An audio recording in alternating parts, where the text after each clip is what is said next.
नमस्कार दोस्तों।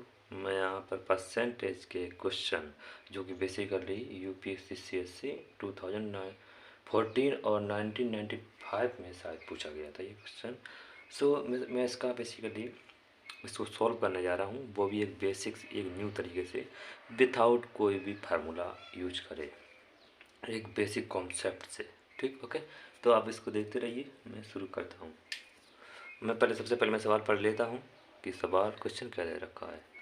यहाँ पर ये बोल रहे हैं कि क्लब के 120 संगीतों में 5% गिटार वायलिन बांसुरी बजा सकते हैं, 30 केवल कोई दो मतलब यंत्र बजा सकते हैं। ठीक, 40 लोग हैं वो केवल गिटार बजा सकते हैं। ऐसे वादक की संख्या जो केवल वायलिन बजा सकते हैं या बांसुरी बजा सकते हैं ज्ञात करें। ठीक, ऐसे वादक बताएं जो केवल वायलिन बजा सकते हैं या बांसुरी बजा सकते हैं।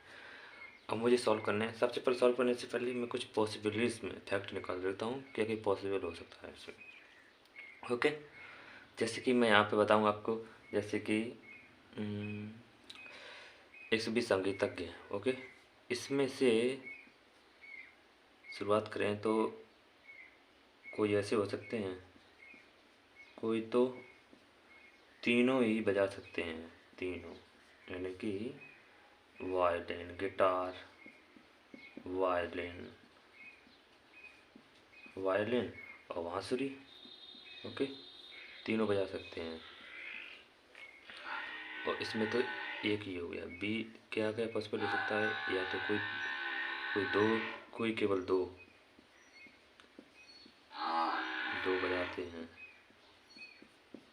तो मतलब कोई दो यंत्र, या तो गिटार या वायलिन या बांसुरी, या बांसुरी या गिटार। ओके, ये दो बजा सकते हैं, केवल केवल कोई दो। ठीक, अब सी में कौन हो सकते हैं, ऐसे ऐसे वादक, ऐसे संगीतज्ञ जो केवल एक यंत्र बजा सकते, एक यंत्र बजा सकते।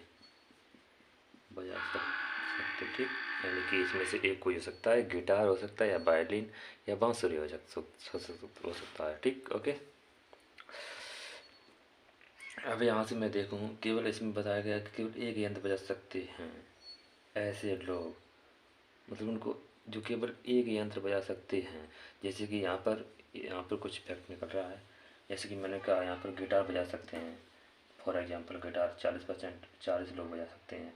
तो क्या ऐसा ही होगा कि और ऐसे भी तो लोग होंगे जो केवल गिटार बजा सकते हैं, 40 हैं वो, ऐसे भी तो होंगे कुछ लोग जो केवल और केवल वायलिन बजा सकते हैं, वो भी तो इसमें गिने जाएंगे ना। जैसे 30 लोग हैं फॉर एग्जांपल, वो वायलिन बजा सकते हैं, वायलिन।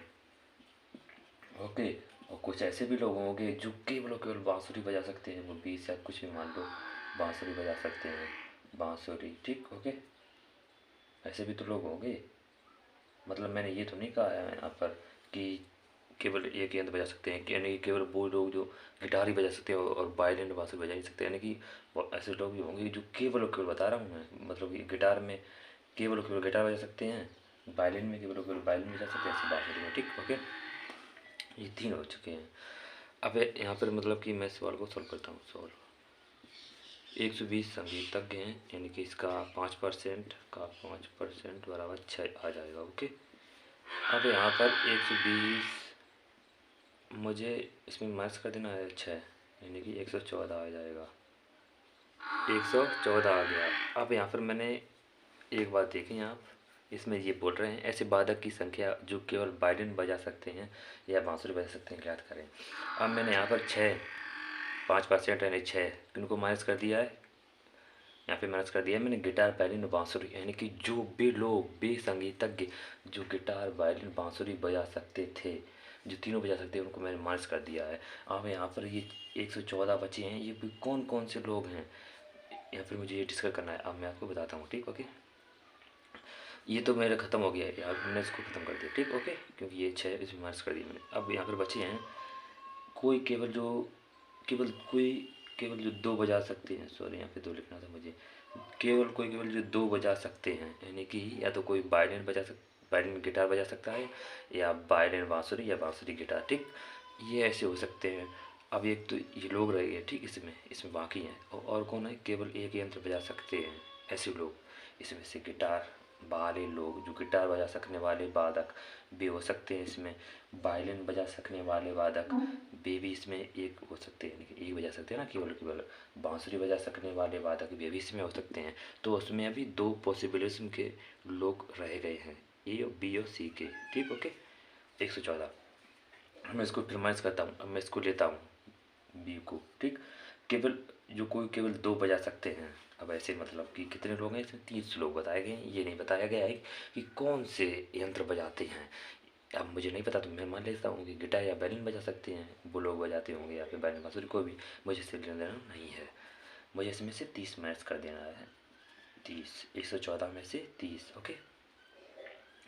अब कितना बचा, बराबर बचा यहाँ पर 84। अब 84 वे लोग हैं, अब यहाँ पर मैंने ऑब्वियसली मैंने देखा कि 6 मैंने मैच कर दिया तीनों वाले, और 30 मैच कर दिया मैंने, कोई केवल दो बजा सकते हैं। भी मैंने मैच कर दिया, भी लोग अब हट गए, मतलब चले गए। अब कौन से लोग रह गए हैं, 84 ये दे रखा है, इसमें कौन से लोग हैं। इसमें लोग भी हैं जो केवल एक यंत्र बजा सकते हैं। अब इसमें से एक यंत्र, मतलब मेरा ये हुआ कि भी लोग हैं, कुछ लोग इसमें से होंगे 84 में से जो गिटार बजा सकते हैं, इसी में से कुछ लोग होंगे जो वायलिन बजा सकते हैं, इसी में से कुछ लोग होंगे जो बांसुरी बजा सकते हैं। अब यहाँ पर आप देखेंगे, यहाँ पे क्या दिया गया, 40 ऐसे लोग हैं जो केवल गिटार बजा सकते हैं, यानी कि इसमें से मैं 40 माइनस कर दूँ तो कितना बचेगा, बराबर 44, ओके। अब 44 बचा, इसका मतलब क्या हुआ, 44 ऐसे लोग हैं जो मतलब इसी में से जुड़े हैं, इसी में से जो या तो वायलिन बजाते हैं इसी में, या इसी में बांसुरी बजाते हैं। मतलब 44 ऐसे लोग हैं जो वायलिन और बांसुरी मतलब कि अलग अलग बजाते हैं, इसी में है। कुछ लोग इसी में से होंगे जो वायलिन बजाते होंगे, कुछ लोग इसमें से बांसुरी बजाते हैं। जैसे कि मान लें फॉर एग्जांपल, वैसे बताएगा नहीं है, जैसे कि यहाँ पर 20 लोग होंगे जो वायलिन बजाते होंगे, ऐसे मान लें, हो सकता है। या फिर कुछ लोग जैसे कि 24 लोग होंगे जो बांसुरी बजा सकते हैं, ऐसे मतलब बताएगा नहीं, मैं सिर्फ मान रहा हूँ, यानी कि तो आप समझ गए होंगे। तो इसका आंसर होगा 44, यानी कि ऐसे लोग जो केवल केवल वायलिन और या बांसुरी बजा सकते हैं, वो 44 हैं आंसर, ठीक, ओके। आई होप आपको समझ में आया होगा मेरे कॉन्सेप्ट।